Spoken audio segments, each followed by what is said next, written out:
Welcome back to Book to Read. We are already on episode number 7, and this time we're diving deep into a book that's just as relevant now as it was back when it first came out. George Orwell's Animal Farm. Oh yeah, Animal Farm. Get ready to talk about some talking animals, revolution, and some really thought-provoking themes. You know, when people hear talking animals, they might think it's a kid's book. But Animal Farm is anything but. It's really a satire, an allegory of the Russian Revolution, using the farm setting to expose the dangers of unchecked power. Exactly. And how even revolutions that start with the best of intentions can go so wrong. It's kind of like Orwell took this huge historical event and turned it into a clever fable. And we're going to unpack all of that today. But first, I got to tell you about something pretty cool. Have you heard of Bookspace? Oh yeah, I love Bookspace. It's this amazing app for book lovers, and it's totally changed the way I connect with other readers.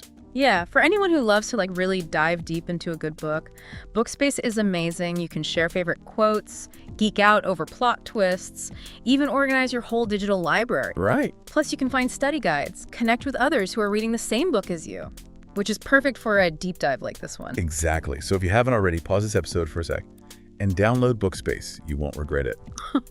Okay, back to Animal Farm. It all starts with this old pig named Old Major who has a dream, literally, about a society run by animals, free from human exploitation. Old Major. What a captivating character. A lot like Lenin during the Russian Revolution. I'm interested. Both were incredibly charismatic, inspired everyone around them to think about a better future.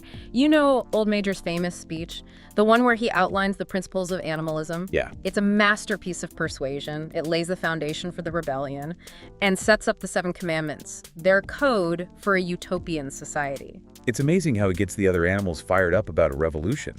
He creates this picture of this perfect farm where they all work together, share resources, and just live in harmony. The 7 commandments themselves are fascinating. They're so simple, but so powerful. Absolutely. They really capture that pure idealistic vision. Whatever goes upon 2 legs is an arrow. Whatever goes upon 4 legs or has wings is a friend. No animal shall wear clothes. No animal shall sleep in a bed. No animal shall drink alcohol. No animal shall kill any other animal. All animals are equal. These commandments represent a total rejection of human values and a commitment to a whole new way of life. You feel the hope and optimism. You want to believe they can make this perfect society. But we all know things don't really go according to plan. Nope. That's where the story takes a turn. The animals overthrow Mr. Jones, the farmer. He represents the czar in this allegory. They change the name of Manor Farm to Animal Farm, rejecting their old identity, embracing their new freedom. I love that detail. The renaming. So simple, but it says so much, like they want a fresh start. But then in the middle of all the celebrating, we see some cracks in this utopian facade. The pigs, especially Napoleon, they start taking more power for themselves. Yeah, right from the start, you get these little hints about Napoleon, how manipulative he is. Remember those 9 puppies he takes away? Oh, yeah. Those puppies, much like Stalin's secret police, they grow up into these scary dogs, enforcing Napoleon's will, instilling fear in the others. Classic tactic, used by authoritarian regimes everywhere. Create a loyal force and silence the opposition. It's scary how fast things change. At first, it's subtle. The pigs start taking the milk and apples for themselves, saying they need it for brain power to effectively lead the farm. Their first step towards controlling all of the resources, another common tactic in totalitarian regimes. It's our first glimpse of the pigs mastering propaganda. They twist the story and convince all the other animals that what they are doing is for the greater good. And the other animals believe them, especially Boxer, the workhorse. He's so dedicated and hardworking, always putting in the extra effort. He's like blinded by his own loyalty. Boxer, he's like the working class, strong, dedicated, but so easily manipulated by those in power. His unwavering faith in Napoleon, well, it foreshadows his tragic fate. Yeah. It highlights how those in power can exploit even the most well-intentioned individual. His motto, I will work harder. He becomes like a tool for the pigs to push him to his limits, which ultimately leads to his downfall. But before we get into that, let's talk about the windmill. Ah, yes, the windmill. It's like a turning point. The cracks in this so-called utopia become full-blown fissures. We see this stark contrast between Snowball's idealism and Napoleon's lust for power. Snowball's vision for a windmill, bringing electricity and prosperity to the farm. He represents his democratic and progressive approach. He genuinely wants to make life better for all the animals, but Napoleon opposes it, saying it's a waste of time and resources. Napoleon just wants to maintain control. He sees the windmill as a threat, a symbol of progress. That could empower the others and potentially challenge his authority. He needs to keep the animals dependent on him. Yeah. And a technologically advanced farm just doesn't fit into that plan. A classic power struggle. And then, in a move that's just like when Stalin ousted Trotsky, Napoleon uses his trained dogs to chase Snowball off the farm, seizing total control. And from this point, things get dark. Napoleon's grip on power tightens. The pigs begin to systematically dismantle the very principles of animalism, the very principles they claim to uphold. Wow. This is when we see the true danger of unchecked power. Freedom erodes, and a new kind of tyranny rises up. It's chilling to watch them manipulate the Seven Commandments, twisting their meaning to justify everything they do. We'll get into the details later, but it's a perfect example of how propaganda can be used to control an entire population. The pigs know the power of language. They know if they control the narrative, they control how the animals see reality. And that's when things get really scary. It makes you think about how easy it is to be manipulated by those in power, especially when you're not really paying attention. But before we get into the pigs' masterful manipulation, let's take a quick break. We'll be right back. Okay, so we were talking about the pigs and how they started to twist the Seven Commandments to fit their own agenda. Oh, it's brilliant and super disturbing at the same time. It's a perfect example of how propaganda works. You see, most of the animals can't read, or they can't fully remember all the original commandments. The pigs totally exploit that. They make these tiny changes, little loopholes that basically make the principles completely meaningless. Like a magic trick. You can't figure out how they're doing it. For example, no animal shall sleep in a bed becomes, no animal shall sleep in a bed with sheets. Exactly. And no animal shall drink alcohol turns into no animal shall drink alcohol to excess. Wow. These little tweaks make the pig's behavior seem totally normal. Like breaking the original rules is fine, even necessary. And the scariest part is, the other animals just accept it. No questions asked. Well, they trust the pigs. And they don't really understand what's happening. They've been totally brainwashed to believe that the pigs always know what's best. It highlights how dangerous it is to just accept information without thinking, especially from people in authority. Yeah. Always question what you're told. Look for different perspective. Think for yourself. That's such a good point. We are always being bombarded with information. It's so easy to get caught up in whatever everyone else is saying without actually stopping to think about it critically. But back on Animal Farm, the pigs don't stop with language. They also use Boxer, his loyalty and his work ethic. Boxer is so devoted to the cause. Remember his motto, I will work harder. Yeah. He's the perfect tool for the pigs. He never even thinks to question their motives. He just believes that everything they do is for the good of Animal Farm. It's so sad to see how they exploit him.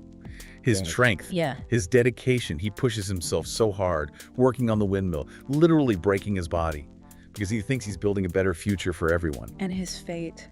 One of the saddest parts of the book. He gets injured, he's no longer useful, the pigs sell him to a glue factory, betraying years of loyalty in the most awful way. It's like a reminder of how totalitarian regimes treat people. They use them up, and then when they're not valuable anymore, they just get rid of them, no matter what they did in the past. And the way the pigs cover it up, squealers spreading those lies about Boxer dying peacefully in a hospital. I know.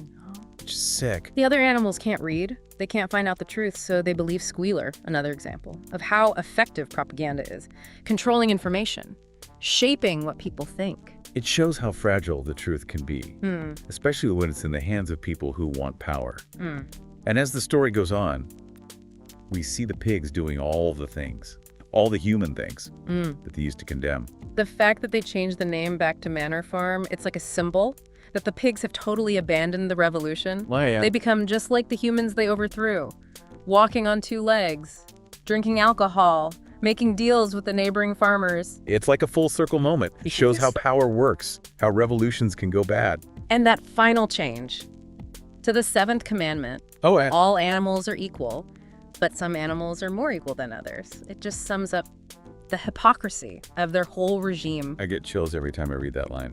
It reveals the truth about their twisted ideology. Orwell is a genius. He takes this simple story about a farm and he makes us think about power, corruption, the human condition. It really stays with you. It makes you question your own beliefs and the world around you. You start to see things differently. Animal Farm goes beyond its historical context. Yeah. It's about human nature. The Russian Revolution is in the past. But the themes of power and manipulation, the struggle for freedom, those are timeless.